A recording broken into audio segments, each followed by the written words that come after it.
You study harder than anyone else in your class. You spend hours reviewing notes. You make flashcards. You reread the textbook 3 times. But when exam day comes, your mind goes blank. You freeze, and you get a grade that makes you question your intelligence. Here's what I need you to understand. This isn't about how hard you study. This isn't about how smart you are. This is about psychology.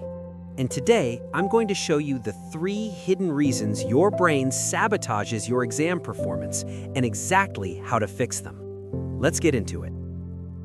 First, let me show you something that will blow your mind. In 2019, researchers at UCLA did a study on 500 college students. They tracked their study habits for an entire semester. Here's what they found. The students who studied the most didn't get the highest grades. In fact, students who studied 6+ hours per day scored lower than students who studied 2 to 3 hours. Why? Because your brain doesn't care how long you study. It only cares how you study. And most students are studying in a way that's scientifically proven to fail. Let me explain. When you highlight your textbook, when you reread your notes, when you watch lecture videos over and over, your brain tricks you into thinking you're learning. This is called the illusion of fluency. Here's how it works. When you read something for the 2nd or 3rd time, it feels easier. Your brain recognizes the words. The concepts feel familiar. So you think, I know this material. But here's the problem. Familiarity is not the same as memory. Just because you recognize information doesn't mean you can recall it. Think about it. You've heard your favorite song hundreds of times, right? Could you write down the lyrics without hearing it? Probably not. That's the illusion of fluency. Your brain confuses recognition with knowledge. So when exam day comes and you're staring at a blank answer sheet, there's no textbook to recognize. There's no notes to refer to. There's just you and your memory. And your memory fails because you never actually stored the information. You just got familiar with it. So what's the solution? Active recall. Instead of rereading your notes, close the book.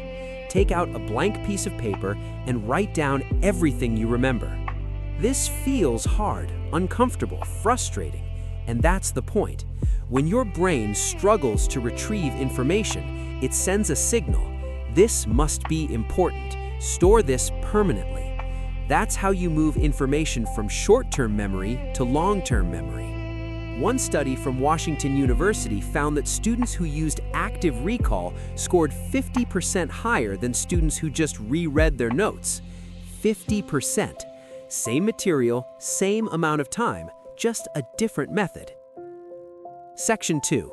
The spacing effect. Now here's the second reason you fail exams.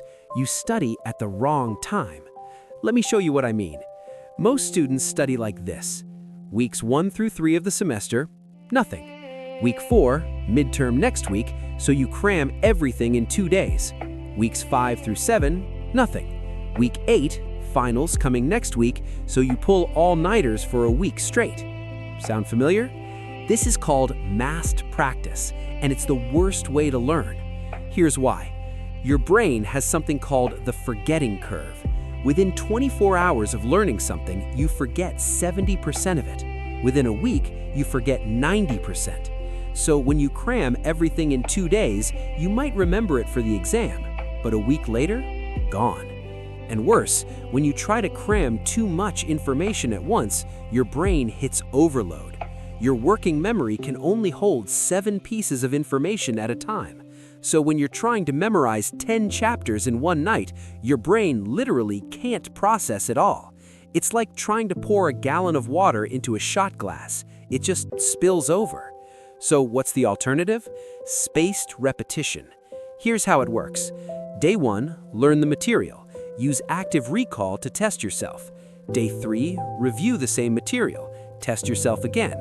Day 7, review again. Day 14, review one more time.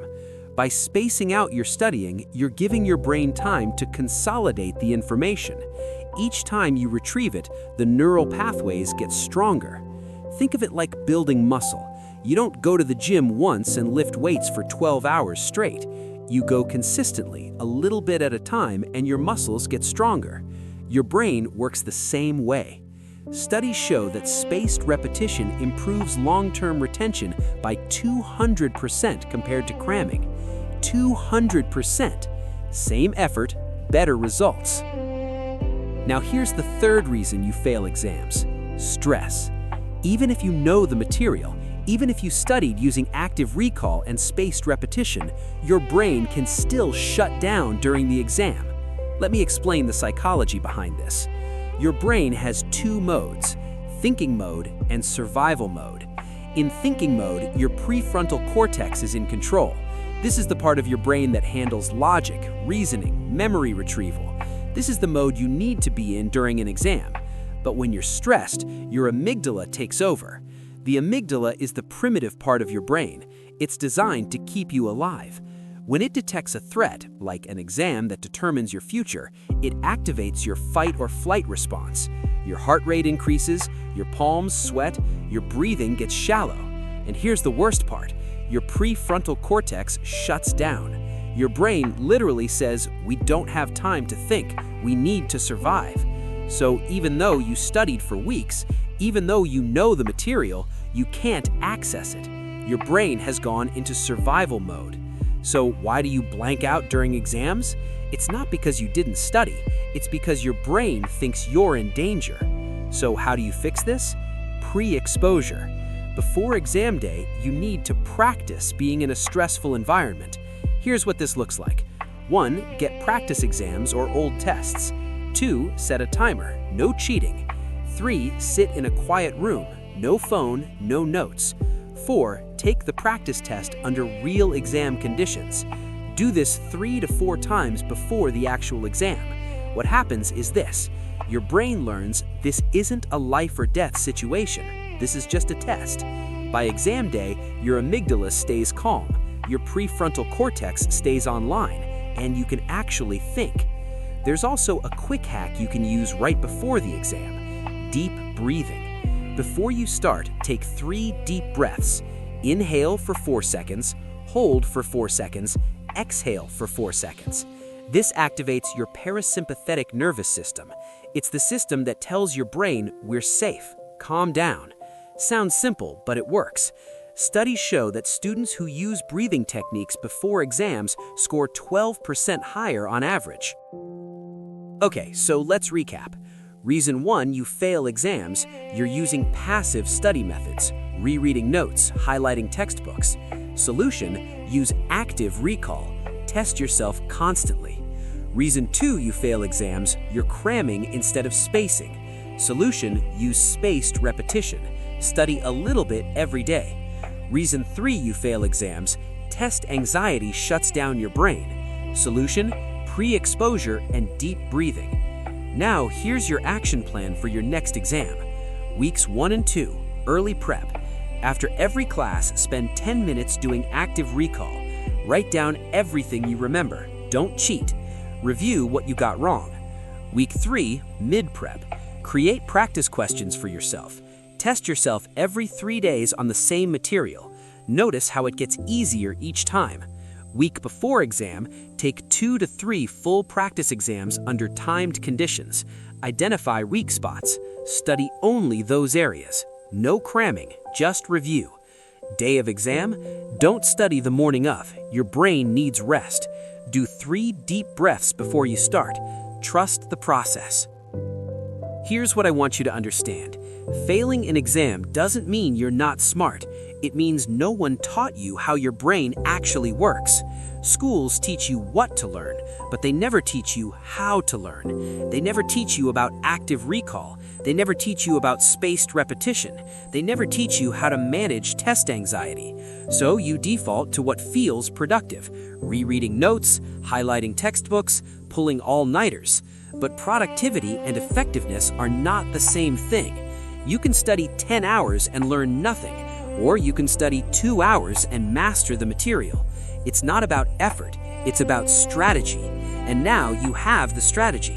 The question is, will you use it? Your next exam is your chance to prove to yourself that you're capable, not because you worked harder, but because you worked smarter. If this video helped you, hit that subscribe button. I break down the psychology behind success, learning, and discipline every single week. And if you want more study strategies, check out the Psychology of Studying playlist in the description. Drop a comment and let me know, what's your biggest struggle with exams? Is it remembering the material? Is it test anxiety? Or is it time management? Let me know and I'll make a video about it. Remember, you're not failing because you're not smart enough. You're failing because you were never taught how to learn. Now you know. Go use it.